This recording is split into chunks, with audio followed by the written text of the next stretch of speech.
Bonjour à tous. Tout d'abord, un grand merci à Vladimir, directeur commercial au Forum du bâtiment, mais qui est avant tout un passionné de produits serruriers et de solutions pour améliorer la sécurité et se faciliter l'existence.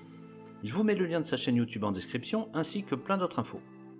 Quand Vladimir m'a proposé de tester le Danalog V3, j'ai cru qu'il me parlait de la serrure de Dana, la. Mais pas du tout en fait, puisque c'est un dispositif de la famille des Key-Turner, des tourneurs de clés motorisés en langue de Molière. Un produit de la célèbre marque espagnole Salto, pionnière dans le monde du contrôle d'accès électronique depuis 2001 et qui se place au premier rang mondial du secteur.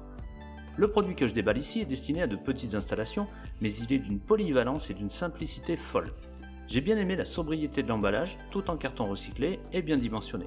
Pour le fixer sur un cylindre européen, il faudra un adaptateur qui vaut à peine 20 €, il en existe dans d'autres formats adaptés au monde entier. Le principe est donc très simple, on va partir d'un cylindre mécanique et en faire un cylindre électronique sans que ça se voie de l'extérieur. Ainsi on cumule les qualités des deux systèmes en conservant une redondance bien rassurante. La condition ultime, c'est d'avoir un cylindre de qualité avec une fonction débrayable. Ça tombe bien puisque je peux transformer en quelques secondes ce cylindre modulaire Heracles HXRM que j'ai déjà testé pour vous en cylindre qui s'ouvre même lorsqu'une clé est engagée d'un côté. Je remplace l'embrayage, je remonte le cylindre et c'est plié. Sachez qu'il peut aussi être monté avec un cylindre à languette ajustable en longueur vendu par Danalog, mais j'ai préféré ici mettre mieux, sachant que sur vos chantiers vous pourrez aussi souvent l'adapter aux cylindres déjà existants. Une fois le cylindre installé, on va sacrifier une clé, comme les Mayas, en lui coupant la tête et en récoltant son sang pour calmer les esprits. Ça paraît barbare, mais faut savoir ce qu'on veut dans la vie, et ça permet surtout au système de garder une certaine compacité.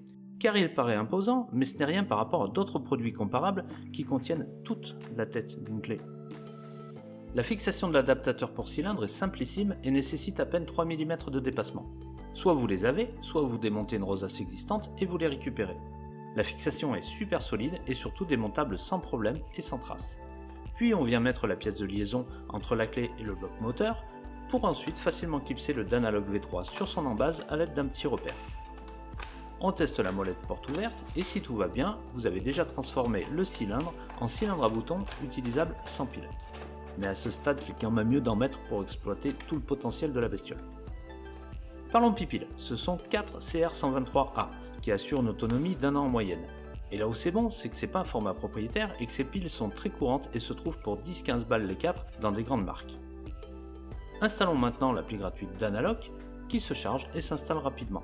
A few moments later. On la perd facilement à l'aide d'une adresse mail et à partir de là, on devient le maître du système. On peut donner un nom à cette porte, alors au nom du Père, du Fils et du Rock, je la baptise Jim Morrison. Vous l'avez ou pas? Et là direct, je tente une ouverture et ça ouvre. Comme chaque serrure est différente, avec un tour ou deux, avec ou sans poignée, alors je me mets en mode calibration automatique et je laisse le Danalog faire un cycle de test pour récupérer des paramètres. Et sinon ça se fait très bien en manuel.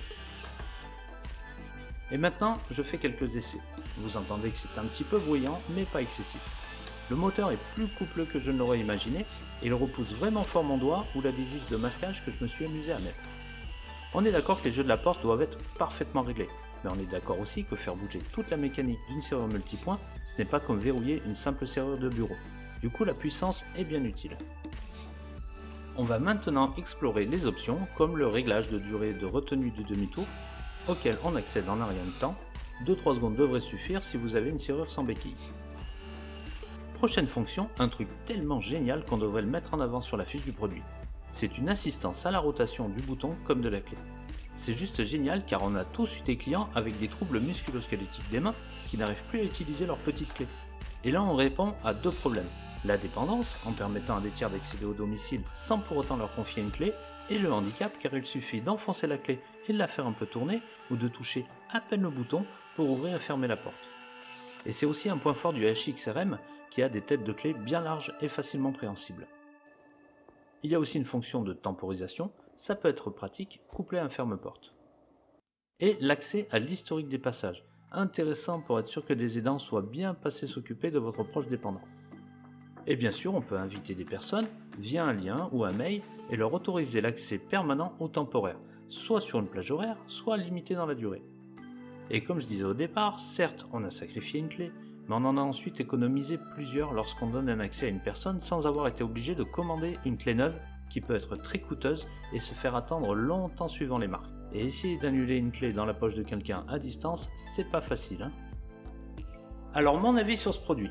À première vue, on dirait un gros bout de plastique moche et proéminent. C'est pas vraiment faux. Mais c'est difficile de faire plus compact. Il est intéressant de pouvoir le fixer sans rien percer, car si on doit le démonter, on ne laisse aucune trace. Et si par malheur on devait l'accrocher en passant, eh bien il doit s'enlever et il n'y a qu'à le refixer. C'est vraiment facile et rapide à poser, et la prise en main des fonctions est hyper intuitive. L'énorme avantage, c'est sa différence avec un cylindre électronique pour des utilisations assez proches.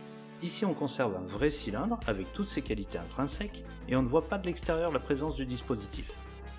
Et surtout on conserve la sécurité mécanique en cas de panne et en cas d'effraction. Contrairement à certains contrôles d'accès avec gâches électriques souvent installés chez les personnes âgées ou handicapées, ici les utilisateurs comme les personnes dans la maison peuvent ouvrir la porte, mais surtout avec le verrouillage total de la serrure, et non pas juste une porte claquée. J'ai fait des essais chez moi et j'ai actionné le Danalock à 10 mètres de distance à travers une porte. De mon lit ou de mon canapé, je peux déverrouiller la porte d'entrée et on imagine bien l'utilité de la chose.